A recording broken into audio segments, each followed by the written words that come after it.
Hello dear students, welcome back to my channel physics SPC. Moving charges and magnetism का एक question. The figure shows a region of length L with uniform magnetic field 0.3 tesla in it. A proton entering the region with velocity 4.4 into 10 power 5 meter per second making angle 60 degree with the field. If the proton complete 10 revolution by the time it cross the region L is close to ठीक है। तो देखो, इसमें जब ये particle enter करेगा ऐसे v velocity से, तो ये 60 डिग्री, तो ये भी 60 डिग्री होगा। ये वेलोसिटी होगा, ये मैग्नेटिक फील्ड। जब वेलोसिटी और मैग्नेटिक फील्ड के बिटवीन एक्यूट एंगल होता है, तो पाथ इसका, इसके दो कंपोनेंट होते हैं वेलोसिटी के। ये वाला एक v cos थीटा और एक ये v sin थीटा, है ना। तो देखो, यहाँ v sin थीटा जो है कंपोनेंट जो है वो मैग्नेटिक फील्ड के परपेंडिकुलर है, तो इसके कारण जो पाथ होगा वो सर्कुलर होगा, है ना। इस कंपोनेंट वेलोसिटी के कारण चार्ज पार्टिकल का पाथ सर्कुलर होगा। बट जो v cos थीटा है वो मैग्नेटिक फील्ड के पैरेलल है, तो इस वाले केस में मैग्नेटिक फोर्स जीरो होगा।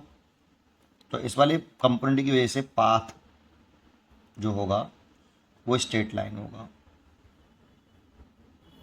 अब इसका एक कंपोनेंट ये वाला पार्टिकल को आगे ले जा रहा है स्ट्रेट पाथ पर, और ये वाला पार्टिकल सर्कुलर पाथ को घुमाएगा। इसीलिए दोनों कंपोनेंट मिलकर, दैट मीन्स v, इसे हेलिकल पाथ पे चलाएगा। और देखो, जो मैग्नेटिक फील्ड है ना, वो पार्टिकल की स्पीड वो चेंज नहीं करता। जब पार्टिकल की स्पीड ही चेंज नहीं हो रही, तो उसकी जो पिच होगी वो कांस्टेंट होगी ऐसे। और कितने रिवोल्यूशन कर रहा है ऐसे, आपका ये 10 कर ले रहा है इसमें ऐसे, 10, है ना। तो 10 कंप्लीट रिवोल्यूशन करता है जब तक ये मैग्नेटिक फील्ड के इस रीजन में रहता है। तो इस हॉरिजॉन्टल डिस्टेंस को एक रिवोल्यूशन कवर कंप्लीट करने में पार्टिकल जितनी हॉरिजॉन्टल डिस्टेंस चलता है उसे पिच बोलते हैं। तो ये पिच है एक कंप्लीट रिवोल्यूशन करने में। जैसे यहाँ साफ बनाओ कि जैसे यहाँ से ये मैग्नेटिक फील्ड है, ये वेलोसिटी, और ये आपका 60 डिग्री, यहाँ से ऐसे पार्टिकल चला ये ऐसे। तो हॉरिजॉन्टल डिस्टेंस जो उसने कवर करी है एक कंप्लीट रिवोल्यूशन में, उसको हम पिच बोलते हैं। वन कंप्लीट रिवोल्यूशन में जो डिस्टेंस कवर है उसे पिच बोलते हैं। अब इसने कितने रिवोल्यूशन लगाए हैं बेटा इस एल रीजन में? 10 लगाए हैं। तो एक रिवोल्यूशन करने में जो हॉरिजॉन्टल डिस्टेंस कवर करी वो पिच, तो 10 रिवोल्यूशन करने में जो हॉरिजॉन्टल डिस्टेंस कवर करी वो 10 इंटू पिच हो जाएगा। और पिच का जो फॉर्मूला होता है, पिच हॉरिजॉन्टल डिस्टेंस होती है जो एक कंप्लीट रिवोल्यूशन करने में कवर कर रही होती है। और ये तो हॉरिजॉन्टल डिस्टेंस कौन से कंपोनेंट की वजह से कवर करेगा? v cos थीटा, क्योंकि वही पार्टिकल को आगे ले जा रहा है। v sin थीटा तो एक ही जगह पे पार्टिकल को घुमा रहा है केवल सर्कुलर मोशन पर। तो v cos थीटा इंटू, और एक कंप्लीट रिवोल्यूशन करने में जो टाइम लगता है उसे टाइम पीरियड बोलते हैं। तो v cos theta into time period को जो फॉर्मूला होता है इसमें वो 2πm/qb होता है। तो पिच का फॉर्मूला इतना होता है बेटा। ये हॉरिजॉन्टल डिस्टेंस है आपकी, यहाँ पुट कर लो।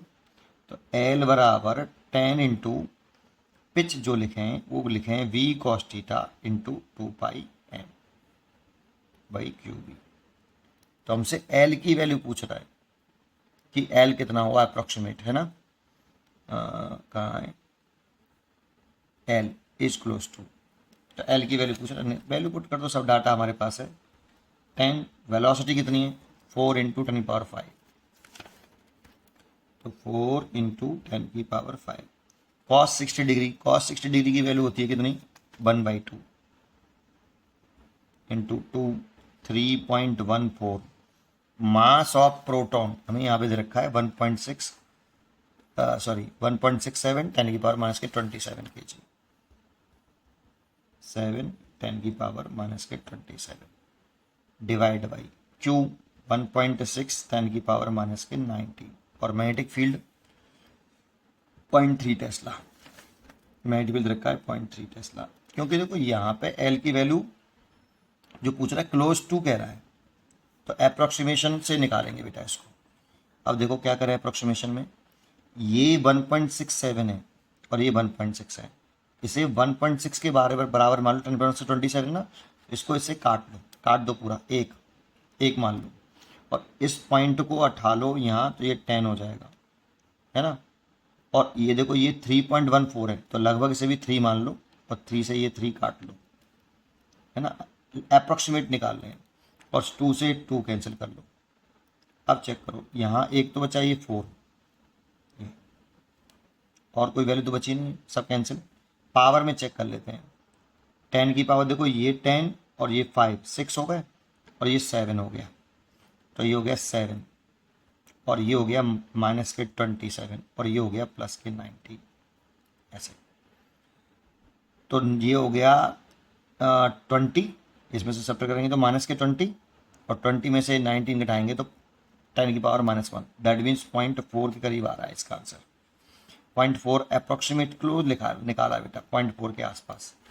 तो 0.4 के आसपास ये तो है नहीं है, ये भी नहीं है, ये भी नहीं है, यही है, तो डी चॉइस इज करेक्ट। तो यहाँ पे एल की वैल्यू 0.4 के आसपास होगी।